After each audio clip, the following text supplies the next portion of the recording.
Mauro não estava aqui ontem, Mauro. A gente falou muito sobre o quão absurdo é chegar às vias de fato, o quão difícil é de compreender uma terceira briga corporal, física, em menos de 2 meses nesse Flamengo. E hoje eu acho que a gente aborda também um outro aspecto da sequência, de como fica a sequência do Flamengo depois de tudo isso. Porque eu acho muito leviano a gente falar, não, mas o jogador não tem nada com isso, é o jogador que entra em campo, vai lá e resolve. É difícil você tirar o extracampo numa hora como essa.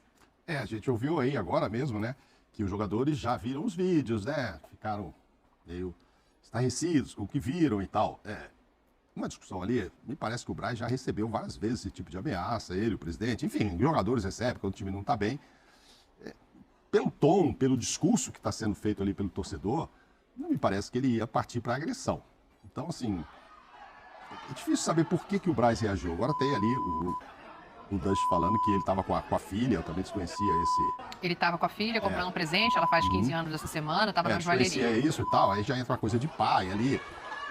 Agora, quantos torcedores estavam ali? Porque ali se diz que ele se sentiu ameaçado. Eles estavam em um grupo de 4 torcedores e um deles foi cobrar o Marcos Braz. Isso. Mas verbalmente, né? Ele me parecia ali, como diz a própria advogada dele, ele iria partir para agressão. Mas enfim, totalmente desnecessário e realmente machucou o nariz de um, machucou a coxa do outro. Quer dizer, foi uma agressão mesmo física. Você quer saber o que isso vai entrar em campo hoje, contra o Goiás ou domingo? Eu acho que nos dois, né? Porque são todos jogos importantes e uma sequência que pode definir, assim, principalmente o jogo de domingo, o ano do Flamengo. Então, mas assim, o futebol tem as suas particularidades, você já viu hoje nas redes sociais, ou desde ontem, torcedor achando que agora sim, agora pegou no breu, é isso aí mesmo. Tem que brigar, tem que sangue nos olhos e tal.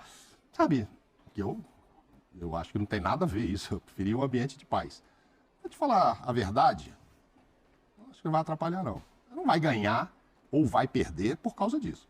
Vai perder se jogar mal de novo como jogou, e não tinha nada dessa briga. Porque não vai falar que domingo passado, um jogo no Maracanã, tinha a ver com a briga do Pedro lá de 2 meses. Não, tava normal. Tinha levado uma pancada do Atlético Paranaense, tal, outra coisa, esportivamente. E perdeu. Se jogar mal daquele jeito, vai perder mesmo de novo. Se voltar a ser aquele Flamengo que prevalece mais o talento do que até as próprias ideias do técnico, que por enquanto, quando ele coloca ideias, não funciona o Flamengo, quando os caras resolvem jogar o que não aconteceu domingo, o Flamengo joga, porque você vai falar assim, mas é o mesmo Sampaoli que ganhou maravilhosamente do Grêmio lá embaixo e tal. Eu não acho, eu acho que é o mesmo time, sim, que tem muitos talentos que quando eles jogam bem, fica muito difícil para o adversário. Então, assim, isso aí, na minha opinião, não vai interferir no resultado, não. Não vai entrar em campo isso aí, não. Eu acho que já tem entrado em campo desde a agressão do Pedro. Isso já tem entrado em campo desde aquele momento. E entra num composto geral, porque é tudo um grande caldeirão. Tudo é colocado dentro desse grande caldeirão e tudo tem a sua influência. A agressão do Pedro, a agressão do Gerson no lateral... Nossa, me fugiu o nome agora, do Varela. Uruguaio, Varela. O Sampaoli, que não conseguiu escrever minimamente um pedido de desculpa do acontecimento, não se posicionou a favor do Flamengo ou dos jogadores do Flamengo. Essas são algumas. Essas são algumas confusões. O episódio do campo no último final de semana. Aquela imagem é muito emblemática. Aquela imagem é uma imagem fora da roda no tempo técnico. Isso chama muito a atenção. A reunião dos jogadores pré-jogo, antes do jogo, na sexta-feira eles fazem uma reunião e não querem a presença do treinador, da diretoria, de ninguém, e pedem para o treinador para fazer a reunião entre eles, numa tentativa de motivar, uma automotivação dentro do elenco, e a gente viu o que aconteceu na partida. Eu acho que tudo isso faz parte de um grande caldeirão. De um grande caldeirão que não está funcionando no Flamengo, por conta dos muitos equívocos cometidos pela administração do Flamengo.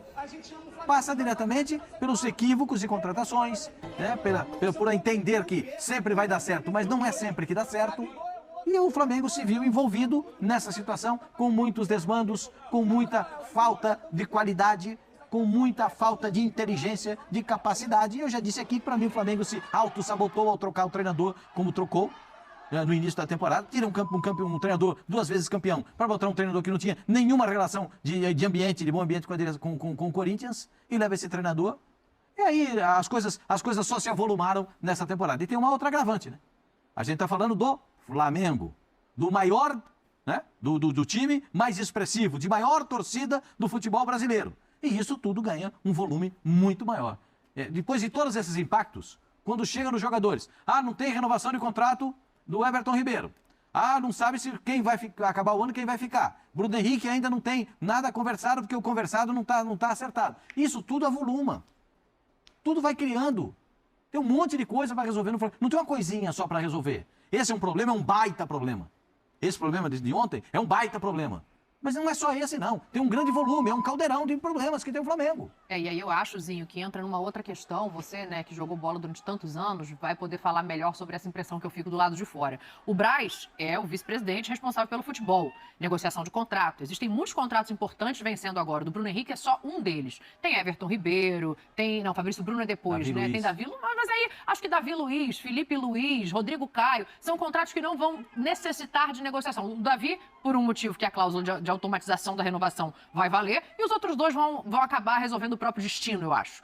Mas tem contratos que precisam ser conversados. O Fabrício Bruno que não aceitou a proposta do Flamengo de prolongar o contrato. O Flamengo queria 27. Mas eu digo, no olho do furacão agora, como é que o Braz vai sentar na mesa com o Bruno Henrique para negociar um contrato? A relação dele com o Gabriel já se modificou nos últimos tempos, ela já foi uma relação muito mais próxima. O que eu quero dizer com isso?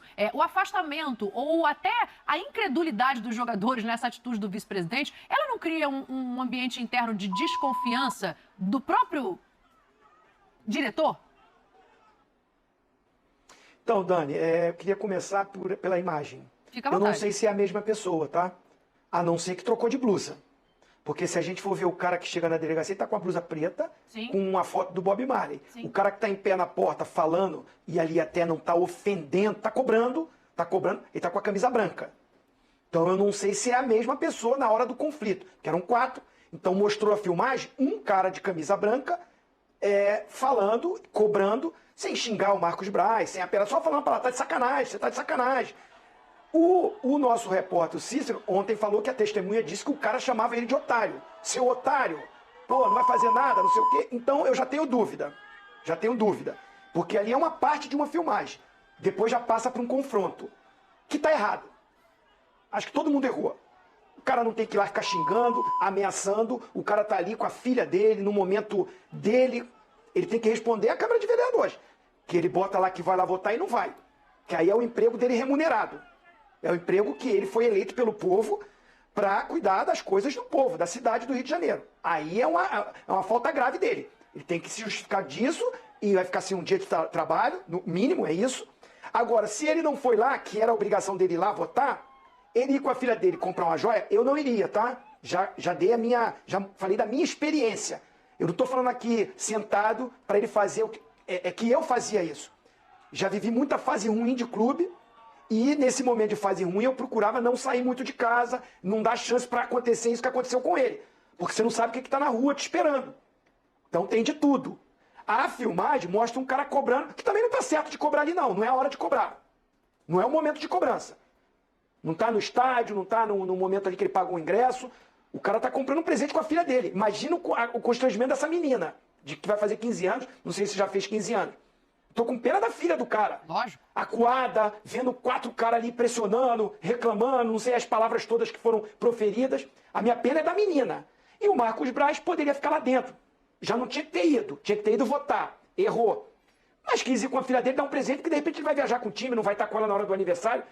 E aí ele, de repente, tinha que ter, conseguir ter um controle que não é fácil, mas fica lá dentro da loja, aí o pessoal da loja chama a segurança, e para as vias de fato, aí cometeu também, acabou, de certo, ele passou a ser errado. Se ele não vai para agressão, ele era vítima total. Agora, me parece que o cara também agride ele. É uma troca de soco. Então, errou os dois. Erraram os dois. Então, o primeiro relato é esse. Em relação ao time, aos jogadores, eu acho que os jogadores não vão ficar contra ele, não. Porque os caras estão acuados também, não estão saindo de casa, estão mais... Então, vai até, o cara tá errado, como é que vai ficar te xingando, não sei o quê. De repente, vai para um lance até de apoio para ele. E aí vai depender do Landim, a manutenção dele, pelo jeito está dizendo que está todo mundo apoiando a direção do Flamengo, para que ele continue o trabalho dele. Então ele sentar com os jogadores para conversar sobre contrato, sobre futuro, não é essa briga que vai influenciar. Não vai. E eu concordo com o Mauro. No jogo, também não. Os jogadores vão focar ali na partida, no jogo, e vão saber que tem que se preservar no momento que a crise e a pressão está forte.